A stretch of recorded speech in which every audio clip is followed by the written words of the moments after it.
Hello dear students, matter in our surroundings के lecture number 15 में आज हम डिस्कस करेंगे पेज नंबर 9 के क्वेश्चन आंसर।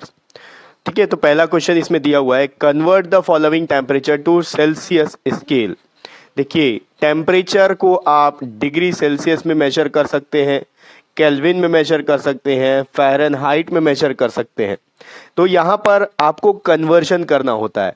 जिस तरीके से अगर कोई लेंथ है, इस लेंथ को अगर आपको मेजर करना हो तो आप सेंटीमीटर, मीटर या किलोमीटर का यूज़ कर सकते हो। किलोमीटर बहुत बड़े डिस्टेंस के लिए यूज़ किया जाता है, मीटर छोटे से लेंथ के लिए और सेंटीमीटर सबसे छोटे से लेंथ के लिए। उसी तरह से टेम्परेचर को मेजर करने के लिए डिग्री सेल्सियस, केल्विन, फ़ारेनहाइट ये सब यूज़ किया जाता है। तो यहाँ पर टेम्परेचर आपको दिया हुआ है केल्विन में और आपको कन्वर्ट करना है डिग्री सेल्सियस में। ठीक, एक चीज़ आप याद रखोगे, कभी भी डिग्री जो होता है सेल्सियस के साथ लगता है लेकिन केल्विन के साथ नहीं लगता है। फ़ारेनहाइट के साथ में भी डिग्री लगता है पर केल्विन के साथ कभी डिग्री नहीं लगाया जाता है। ठीक है, तो आप कन्वर्शन स्टार्ट करते हैं। देखो, ये तो मैंने आपको बता ही दिया कि मीटर, सेंटीमीटर, किलोमीटर की तरह टेम्परेचर का भी अलग अलग यूनिट होता है, सेल्सियस, केल्विन और फ़ारेनहाइट। तो जिस तरीके से आप मीटर, सेंटीमीटर को मीटर में कन्वर्ट करते हो, वैसे ही डिग्री सेंटीग्रेड को केल्विन में या केल्विन को डिग्री सेल्सियस में कन्वर्ट कर सकते हो। अब करना कैसे है, इसके लिए एक शॉर्ट ट्रिक आपको याद करना पड़ेगा। इंग्लिश का अल्फ़ाबेट आपको आता है ABCDEFGH। ठीक है, सबको पता है। इस ABCD में सब C और K में पहले C आता है, उसके बाद K आता है। अब यहाँ C का मतलब है सेल्सियस और K का मतलब है केल्विन। ठीक है, तो पहले C आया फिर K आया। तो C को अगर K में कन्वर्ट करना है तो आपको प्लस करना है, यानी कि अगर सेल्सियस को केल्विन में कन्वर्ट करना है तो प्लस करना होगा, क्योंकि C के आगे प्लस करते जाओगे C, D, E, F, तब जाके आप K तक पहुंचोगे।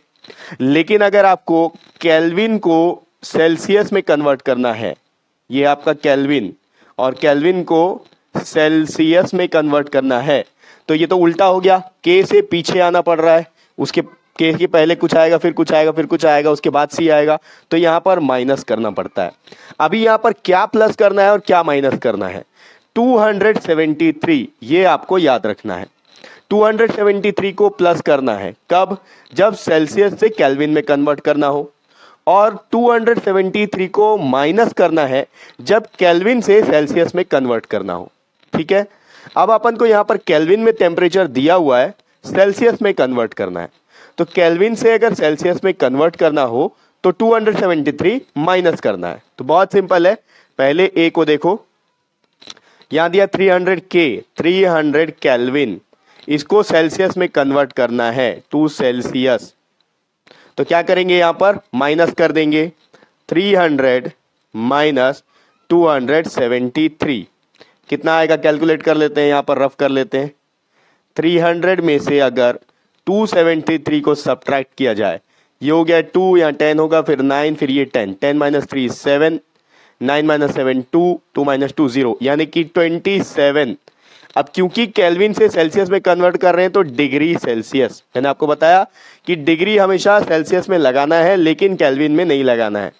पार्ट बी देखो, बी में दिया है 573 केल्विन, फिर से केल्विन में दिया है सेल्सियस में कन्वर्ट करना है, केल्विन को सेल्सियस में कन्वर्ट करना है। क्या करना पड़ेगा, माइनस, तो 573 माइनस 273, जब आप सब्ट्रैक्ट करोगे तो ये 3 माइनस 3 0, 7 माइनस 7 0, 5 माइनस 2 हो गया 3, 300 डिग्री सेल्सियस। इस तरह से आप केल्विन से सेल्सियस में कन्वर्ट कर सकते हो। और जब आपको बोले कि सेल्सियस से केल्विन में कन्वर्ट करना है तो आपको 273 प्लस कर देना है। ठीक, तो ये हो गया इसका फर्स्ट क्वेश्चन। आगे बढ़ते हैं और इसका सेकेंड क्वेश्चन देखते हैं। ओके, अगला क्वेश्चन आपको दिया हुआ है, what is the physical state of water at 250 degree Celsius और 100 डिग्री सेल्सियस। देखिए, आपको ये पूछा हुआ है कि वाटर जो है, अगर वाटर को हीट किया जाए यानी कि उसका टेम्परेचर बढ़ाया जाए तो उसका जो स्टेट होगा, मैटर का स्टेट होता है ना, वो कौन से स्टेट में होगा, सॉलिड, लिक्विड या फिर गैस। अगर वाटर को 250 डिग्री सेल्सियस तक हीट किया जाए तो उसका कौन सा स्टेट होगा, और 100 डिग्री तक हीट किया जाए तो कौन सा स्टेट होगा। तो देखिए हम पहले ही पढ़ चुके हैं कि वाटर को अगर 100 डिग्री तक का बॉईल किया जाए तो वो उसका बॉइलिंग पॉइंट होता है। अगर 100 डिग्री तक टेम्परेचर पहुंच गया तो वाटर क्या होता है, गैस में कन्वर्ट हो जाता है। तो फर्स्ट पार्ट में ए में देखिए दिया हुआ है 250 डिग्री सेल्सियस। तो अगर 250 डिग्री सेल्सियस तक वाटर को हीट किया जाए तो वाटर का स्टेट चेंज हो जाएगा गैस में। इसका मतलब वाटर का जो फिजिकल स्टेट हो जाएगा वो हो जाएगा गैस। अब बात आती है 100 डिग्री सेल्सियस की। तो देखिए 100 डिग्री सेल्सियस जो है वो बॉइलिंग पॉइंट ऑफ वाटर है। उस स्टेट में वाटर लिक्विड के भी फॉर्म में होता है और गैस के भी फॉर्म में होता है। तो यहाँ पर 100 डिग्री सेल्सियस वाला जो पॉइंट बी दिया हुआ है इसमें आप लिखेंगे liquid as well as gas. ठीक है, तो आप इसका स्क्रीनशॉट ले लीजिए या फिर अगर आपको नोट डाउन करना है तो वीडियो को पॉज करके आप इसको यहाँ पर नोट डाउन कर लीजिए। फिर अपन अगला क्वेश्चन देखते हैं। थर्ड क्वेश्चन में आपको बोला है for any substance why does the temperature remain constant during the change of state. देखिए जब क्वेश्चन में क्या बोल रहा है, किसी भी सब्सटेंस में जब टेम्परेचर जो है why does the temperature remains constant, जब स्टेट चेंज होता है, किसी भी सब्सटेंस का स्टेट चेंज होता है, यानी कि कोई मैटर है सॉलिड से लिक्विड में कन्वर्ट हो रहा है या लिक्विड से गैस में कन्वर्ट हो रहा है या फिर गैस से लिक्विड में कन्वर्ट हो रहा है या फिर लिक्विड से सॉलिड में कन्वर्ट हो रहा है, तो उसका स्टेट चेंज हो रहा है। तो इस स्टेट चेंज होने के दौरान जो उसका टेम्परेचर होता है वो कांस्टेंट होता है। ऐसा क्यों होता है, चलिए आंसर देखते हैं क्या लिखा हुआ है। During the change of state of any matter heat is supplied to the substance. देखिए किसी भी मैटर का अगर स्टेट चेंज करना हो तो उसको हीट प्रोवाइड करना पड़ता है। The molecules of this matter use heat to overcome the force of attraction between the particles. देखिए तो क्या होता है, जब आप हीट प्रोवाइड करते हैं किसी भी चीज के लिए, मान ले कोई सॉलिड है, अब उस सॉलिड को आप हीट कर रहे हैं तो होगा क्या, जो उसके सॉलिड के जो पार्टिकल्स हैं उनके बीच में स्ट्रॉन्ग फोर्स ऑफ अट्रैक्शन होता है।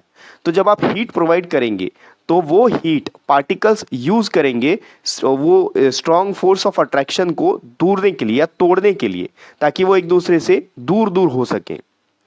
At this period of time temperature remains constant. और इस समय जो सॉलिड का जो टेम्परेचर होगा वो कांस्टेंट रहेगा, सॉलिड का टेम्परेचर नहीं बढ़ेगा। क्यों?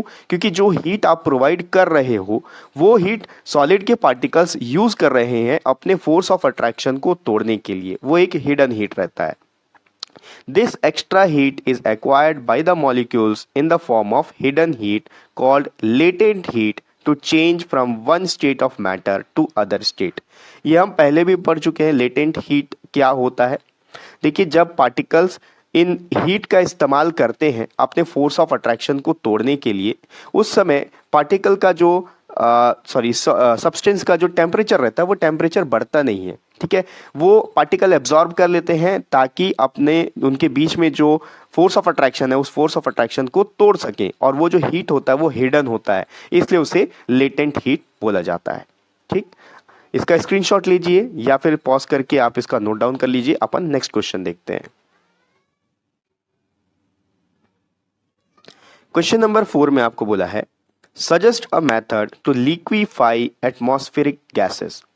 देखो क्वेश्चन में आपको बोला है एटमॉस्फेयर में जो गैस होते हैं उसको आपको लिक्विड फॉर्म में कन्वर्ट करना है, कोई एक मेथड आप बता दीजिए। देखिए हम लोग इसके बारे में डिस्कस कर चुके हैं, जब हम लेक्चर पढ़ रहे थे, चैप्टर पढ़ रहे थे, उस दौरान हमने इसके बारे में डिस्कस किया है कि गैस को अगर लिक्विड में कन्वर्ट करना हो तो उसमें हम लोग को बहुत ज़्यादा प्रेशर देना पड़ता है।